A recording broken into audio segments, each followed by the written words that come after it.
Hello everyone, जय हिंद, वंदे मातरम। मैं Krishna sir आपका स्वागत करता हूं आपके अपने यूट्यूब चैनल कृष्णा स्टडी मस्ती पे। तो बने रहिएगा वीडियो में, अंत तक देखिएगा। वीडियो आपके लिए रामबाण साबित होने वाली है, क्योंकि आज इसमें हम लोग कवर करने वाले हैं यूनेस्को के विश्व विरासत। Okay, UNESCO world heritage site है विश्व में, और इम्पोर्टेंट कौन कौन से हैं वो सारी चीज़ें हम लोग इसमें देखेंगे और एक एक पॉइंट को इसमें कवर किया जाएगा। अगर आप किसी भी एग्ज़ाम में बैठते हैं, या तो वो UP SSC पेट हो, ओके, या फिर आप किसी भी एग्ज़ाम में बैठते हैं, या फिर आपके लिए TRE 4 हो, ओके, क्या हो, TRE 4 हो, तो ये सारे एग्ज़ाम के लिए ये सेशन आपके लिए काफ़ी हेल्पफुल साबित होने वाला है, क्योंकि ये किसी भी एग्ज़ाम से रिलेटेड नहीं है। आपको ये सारे एग्ज़ाम में इसमें से एक दो क्वेश्चन आपको देखने को मिल ही जाता है। ओके, तो चलिए इंतज़ार ख़त्म करते हैं और हम लोग स्टार्ट करते हैं बिल्कुल एक एक पैटर्न से। जैसे कि इसमें आपको देखने को मिल रहा होगा UNESCO world heritage site. Okay, आइए देखिएगा। अगर हम बात करते हैं तो यूनेस्को की स्थापना की अगर हम बात करते हैं तो 1945 में हुई थी। कब हुई थी? 1945 में हुआ था। ओके, इस्टेब्लिश कब किया गया था? 1945 में। अगर हम बात करते हैं तो यूनेस्को सांस्कृतिक और प्राकृतिक महत्व के स्थलों को आधिकारिक तौर पर विश्व धरोहर की मान्यता प्रदान करता है।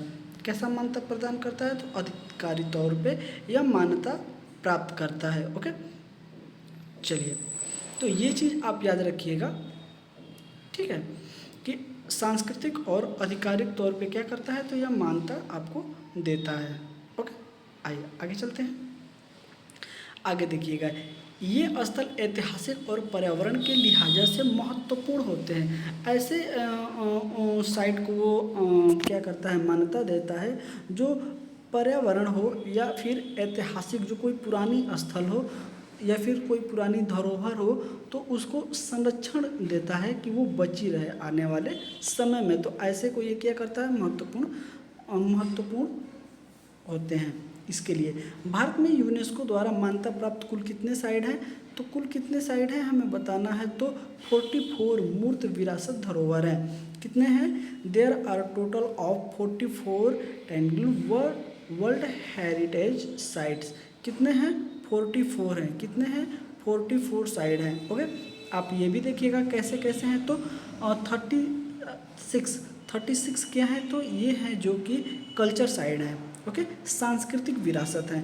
और 7 जो क्या है, तो नेचुरल है। 7 क्या है? नेचुरल है। और एक जो है वो क्या है? मिक्स है। एक क्या है? मिक्स है। तो 36 और 7 कितने हो जाएंगे? तो 36 और अगर हम 7 की बात करते हैं तो 43 हो जाएंगे, और एक 44 हो जाएगा। ओके, आगे देखिएगा। इसके अलावा 15 अमूर्त सांस्कृतिक विरासत हैं। ओके, कितने? 15, याद रखिएगा, कितने? 15। भारत 1946 में यूनेस्को का सदस्य बना था। तो ये इम्पोर्टेंट पॉइंट हो जाता है कि यह सदस्य कब बना था, तो यह बना था 1946 को।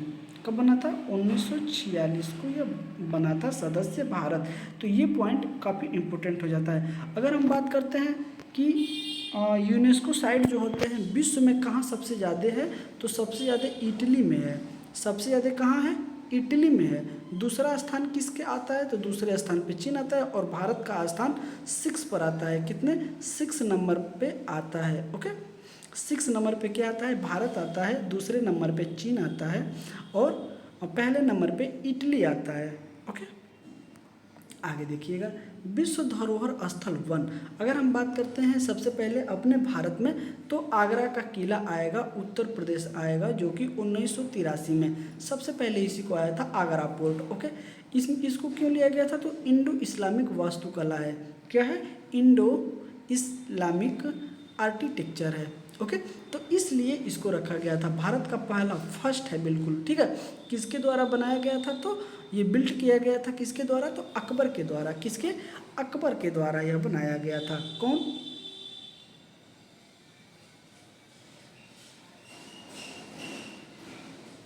आगरा का किला किसने बनाया था? अकबर ने बनाया था। ओके, आइए, इसमें जहांगीर महल और खास महल भी हैं। जो ये आगरा का किला आपका पिक्चर्स दिख रहा है, इसमें दो चीज़ें, इसमें जहांगीर महल भी आपको देखने को मिलेगा, और इसी में खास महल भी आपको देखने को मिल जाएगा। ओके, चलिए दूसरे नंबर की अगर हम बात करते हैं तो दूसरे नंबर पे हमारा आता है ताजमहल। क्या आता है? ताजमहल उत्तर प्रदेश का 1983 1983। ओके, भारत में मुगल कला का रत्न कहा जाता है। क्या इसको बोलते हैं हम लोग? मुगल कला का रत्न कहा जाता है। Okay, called the jeweller of Mughal art in India. Mughal कला का ज्वेलर मतलब कि रत्न कहा जाता है। ठीक है, तो ये भी याद रखिएगा।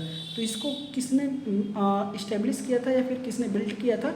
तो शाहजहां ने बनवाया था। किसके द्वारा बनाया गया था? शाहजहां के द्वारा बनाया गया था, बिल्ड किया था शाहजहां ने। चलिए आगे देखते हैं। 1631 से 1648 तक इसका निर्माण किया गया था। कब से कब तक हुआ था? 1631 से लेकर 1641 तक इसका निर्माण किया गया था। और इसके वास्तुकार कौन थे? तो कौन थे? उस्ताद अहमद लाहौरी। उस्ताद अहमद लाहौरी जी थे। ओके, तो ये सारी चीज़ें, ऐसा नहीं है कि हम लोग आगरा को नहीं जानते हैं, लेकिन उसके बारे में जो कि किसने बनवाया था या फिर कहाँ है, ये हमें पता है। किस सन में उसको शामिल किया गया ये हमें बहुत कम लोगों को पता होगा। और ऐसे ही टिपिकल क्वेश्चन आते हैं तो हमें लगता है कि यार आगरा के ताजमहल हो गए या फिर आगरा का किला हो गया, ये सब तो हमने देखा ही है, लेकिन वास्तव में क्या हमने वो डेट पढ़ी है? तो ये छोटे छोटे जो क्वेश्चन होते हैं बिल्कुल ईजी होते हैं, लेकिन जब एग्जाम में आते हैं तो हम गलत करके चले आते हैं। ये रहा हमारा प्यारा आगरा का ताजमहल। ओके, क्या है ये? आगरा का ताजमहल। ठीक है, चलिए आगे चलते हैं। तीसरी बात करते हैं विश्व धरोहर के बारे में। तो ये हम देखिएगा, अजंता की गुफाएं कहाँ हैं यह? तो यह महाराष्ट्र में है। कहाँ है यह? तो यह महाराष्ट्र में है और यह 1983 में इसको क्या किया गया था? शामिल किया गया था। ओके, जातक कथाओं पर आधारित है। कहाँ पे? बेस ऑन जाकट टेल्स। ठीक है, यहाँ पे कथाएं जो प्रचलित है किसका है? जातक। निर्माण की अगर हम बात करते हैं, बिल्ड कौन कर रहा था? तो वाकाटक वंश द्वारा। क्या? वाकाटक वंश द्वारा इसको क्या किया गया था? इस्टेब्लिश किया गया था, मतलब बिल्ड किया गया था। ओके, चलिए आगे देखिएगा। यहाँ कुल अगर हम बात करते हैं तो 29 गुफाएं हैं। कितनी गुफाएं हैं? 29। 25 जो है बिहार के लिए और 4 जो है चैत्य यानी प्रार्थना स्थल है। तो 4 जो कौन सा है? वो प्रार्थना स्थल है और 25 जो है वो कैसा है? तो विहार है। ओके, घूमने लायक है। टोटल गुफाओं की संख्या कितनी है? तो 29 है। अगर हम बात करते हैं तो रिलेटेड किससे है? तो रिलेटेड टू बौद्धिज्म। ठीक है, बौद्ध धर्म से यह संबंधित देखने को मिलता है। कौन? अजंता की गुफा। ओके, नहीं, ये आपको पिक्चर में दिख रहा होगा अजंता की गुफा। ओके, चलिए आगे चलते हैं। आगे देखिएगा क्या है कि विश्व धरोहर स्थल 4 एलोरा की गुफा। यह भी कहाँ है? महाराष्ट्र में। कब हुआ था? तो 1983 में। ओके, एलोरा की गुफा में अगर हम बात करते हैं तो केकल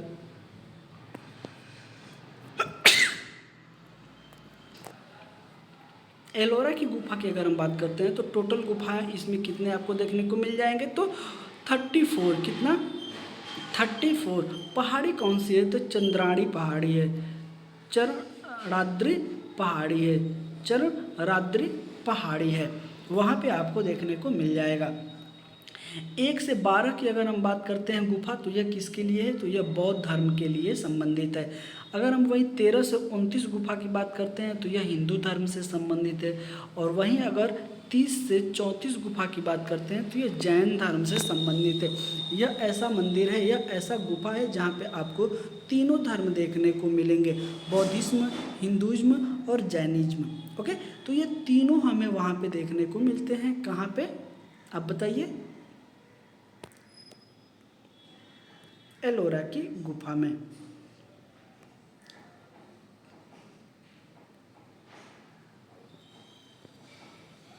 चलिए अब आते हैं हम लोग लेके क्या क्या चीज़, तो स्थल नंबर 4। ओके, एलोरा की गुफा। एलोरा की गुफा देखिए सबसे प्रसिद्ध अगर हम बात करते हैं तो वहाँ पे कैलाश मंदिर है, जो कि क्या है? 16 गुफाओं में। ठीक है, कितने गुफाएं हैं? 16। यह मंदिर राष्ट्रकूट राजा कृष्ण प्रथम ने बनवाया था। ठीक है, किसने बनवाया था? राजा कृष्ण प्रथम ने। किस राजवंश थे तो राष्ट्रकूट के राजवंश से संबंधित थे। तो ये देखिएगा, ये मंदिर है, कितना प्यारा मंदिर है। अगर हम बात करते हैं जितने भी हम लोगों के सांस्कृतिक धरोहर हैं, उसको आप कभी मौका मिले तो आप एक बार उसको जाके देखिएगा कि जिस समय इतने इंजीनियरिंग नहीं थी, टेक्नोलॉजी नहीं थी, उस समय इतने अच्छे अच्छे वास्तुकार थे जो कि इतना अच्छा बना के गए हैं हम लोगों के लिए। और आज हम लोग क्या कर रहे हैं, जो हम लोग बना रहे हैं वो मुश्किल से 10 साल, 100 साल, 50 साल भी नहीं चल रहा है, गिर जा रहा है। लेकिन ये पहले के जो थे ना, वो इतने सच्चे थे और इतने कारीगर थे, कुशल कारीगर थे कि इन्होंने अपना ऐसा छाप छोड़ा है जो आज के समय में हम लोग नहीं बना पा रहे हैं। तो कहीं ना कहीं हमें अपने अंदर झांकने की ज़रूरत है। ओके, चलिए आगे चलते हैं। आगे देखिएगा, विश्व धरोहर की अगर हम बात करते हैं स्थल नंबर 4, तो इसमें क्या है आपका आ जाएगा सूर्य, कोणार्क का सूर्य मंदिर। कहाँ है? उड़ीसा में। और कब लिया गया था? तो 1984 में। ठीक है। अगर हम बात करते हैं इसको किसने बनवाया था, तो नरसिंह देव वर्मन द्वारा। किसके द्वारा? नरसिंह देव वर्मन द्वारा बनवाया गया था। ओके। अगला, ये कलिंग वास्तुकार का उदाहरण है। किसका है? तो कलिंग। कलिंग आप बताइएगा, जो अशोक है वो कलिंग के युद्ध से उसका हृदय परिवर्तन हो जाता है। तो आप उसका एक भी हमें जो है कमेंट करके बताइएगा, उसका एक भी प्रभाव बताइएगा कि इस प्रभाव के कारण उसका हृदय जो है कि क्या हुआ था, परिवर्तित हो गया था। ओके, चलिए कलिंग का उदाहरण है। ये देखिएगा, ये पूरा का पूरा मंदिर है, स्ट्रक्चर है, आपको सामने दिख रहा होगा, कितना प्यारा है और कितना ज़बरदस्त दिख रहा है आपके सामने। ओके, चलिए अब आगे भी देख लेते हैं सूर्य मंदिर के बारे में। विशाल रथ के आकार में डिजाइन किया गया है। बिल्कुल आप इसको देखेंगे तो एक विशाल रथ के जैसा ये आकार में दिखेगा। ओके, मंदिर के दोनों तरफ 12 पहियों की कतार दर्शाई गई है, जिसमें 7 घोड़े खींच रहे हैं। ऐसा आपको प्रतीत हो रहा होगा इस मंदिर में, जो कि इधर और इधर आपको ऐसा दर्शाया गया है। ओके, चलिए आगे देखते हैं। इसे काला शिवालय या ब्लैक पैगोडा भी कहा जाता है। अगर आपसे क्वेश्चन में पूछा जाएगा कि ब्लैक पैगोडा के नाम से किसे जानते हैं, तो आप लगाइएगा कोणार्क का सूर्य मंदिर। ठीक है, आगे देखिएगा, 10 रुपये के नोट पर कोणार्क सूर्य मंदिर को दर्शाया गया है। ये इम्पोर्टेंट पॉइंट हो जाता है कभी कभी हम लोगों के एग्जामिनर के पॉइंट ऑफ व्यू से। कभी कभी ऐसा क्वेश्चन टिपिकली पूछ लिया जाता है। ठीक है, तो ये भी आप याद रखिएगा। 10 रुपये का आप नोट निकालिएगा और उसमें आप देखने की कोशिश करिएगा, तो कोणार्क का सूर्य मंदिर ही उसके पीछे दर्शाया गया है, आएगा आपको। विश्व धरोहर हम लोग 6 की बात करते हैं। आज हम लोग इस सेशन में 10 तक लेके चलेंगे, 10 तक हम लोग इसमें कवर करेंगे, फिर अगला जो होगा वो अगले सेशन में कवर किया जाएगा। ओके, अगला है हम लोगों का कि महाबलीपुरम के स्मारक। ठीक है, ये शामिल किए गए थे तब, तो यह तमिलनाडु में है और 1984 में इसको शामिल किया गया था। पल्लव राजा द्वारा यह बनाया गया था। बिल्ड किसके द्वारा किया गया है, तो पल्लव राजा द्वारा यह निर्मित किया गया था। ओके, आगे देखिएगा, पंचरथ क्या है? पंचरथ मंदिर महाभारत, यह समूह रथों, मंडप, विशाल खुली हवा वाली राहतों आदि के लिए जाना जाता है। तो यह क्या क्या है, ये भी आप इसमें देखते रहिएगा कि पंचरथ मंदिर है, महाभारत, यह समूह रथ है। ठीक है, मंडपों हैं और विशाल खुली हवा वाली राहतों के लिए भी यह जाना जाता है। ओके, तो ये रहा ये। आगे देखिएगा, आगे है विश्व धरोहर स्थल 7। ओके, अगर हम बात करते हैं तो इसमें क्या आ जाए, काजीरंगा राष्ट्रीय उद्यान असम। अगर हम बात करते हैं तो 1985 में इसे नेशनल साइट्स में, नेचुरल साइट्स में इसको शामिल किया गया था, काजीरंगा नेशनल पार्क। अगर हम बात करते हैं तो 1974 में राष्ट्रीय उद्यान इसे घोषित किया गया था और 2007 में इसे टाइगर रिजर्व घोषित किया गया है।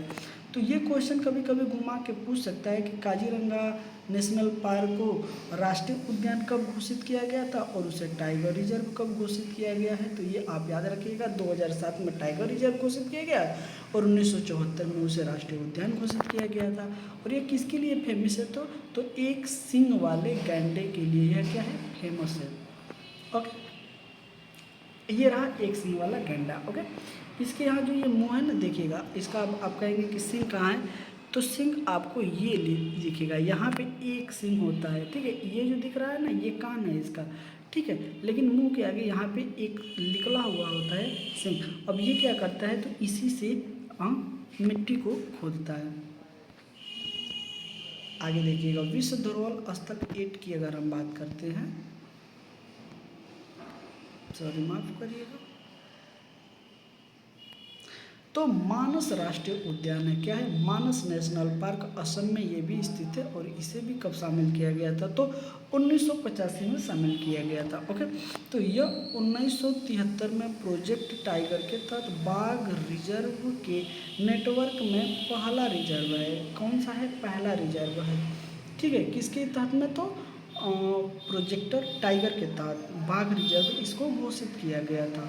ओके, यह एक बायोस्फीयर रिजर्व भी है, क्या है, यह क्या है, तो बायोस्फीयर रिजर्व भी यह है। आइएगा क्वेश्चन धरोहर नंबर हम लोग 9 की बात करते हैं। तो केवलादेव राष्ट्रीय उद्यान अगर हम बात करते हैं, तो राजस्थान 1985 में इसे सम्मिलित किया गया था। इस राष्ट्रीय उद्यान का पूर्व नाम भरतपुर पक्षी अभ्यारण्य या फिर इसी को घना क्या बोलते हैं, घना पक्षी अभ्यारण्य भी बोला जाता है, ठीक है। जिसको जो कहाँ स्थित है, तो राजस्थान के अगर हम बात करते हैं कहाँ है, तो राजस्थान के भरतपुर जिले में स्थित है। ओके, भरतपुर पक्षी अभ्यारण्य भी बोलते हैं, भरतपुर जिले में स्थित है। 10 अगर हम बात करते हैं, हमने आपसे कहा था कि हम लोग 10 हेरिटेज साइट को आज हम कंप्लीट कर लेंगे, ठीक है। और उसके बाद हर एक टॉपिक का 10-10 आपको कंप्लीट करता हुआ साइड इसमें आपको दिखेगा, जो कि हम्पी के स्मारक समूह Karnataka 1946, okay, group of monuments of Hampi Karnataka में स्थित है और इसे 1986 में शामिल किया गया था। किसके द्वारा बनाया गया है, तो कृष्णदेव राय के द्वारा यह क्या किया गया है, बिल्ड किया गया है। 50 रुपये के नोट पर इसका चित्रण है, किस कहाँ, पीछे 50 रुपये के नोट आप देखेंगे, उसके पीछे इसका चित्रण आपको देखने को मिल जाएगा। विजयनगर साम्राज्य की अंतिम राजधानी कौन है, तो वो है हम्पी। कौन है, last capital of Vijayanagara empire, Hampi जो है राजधानी थी। तो ये भी हमें क्या करना है, याद रखना है। तो आज जो है कि ये कंप्लीट होता है 10, और अब हम लोग 11वें स्थल को अगले सेशन में कंप्लीट करेंगे, बाकी आगे के 10 वीडियो को। ओके, सेशन आपको कैसा लगा जरूर आप कमेंट करके बताएं। चलिए मिलते हैं आपसे अगले सेशन में, तब तक के लिए जय हिंद, वंदे मातरम, अपना ख्याल रखिएगा।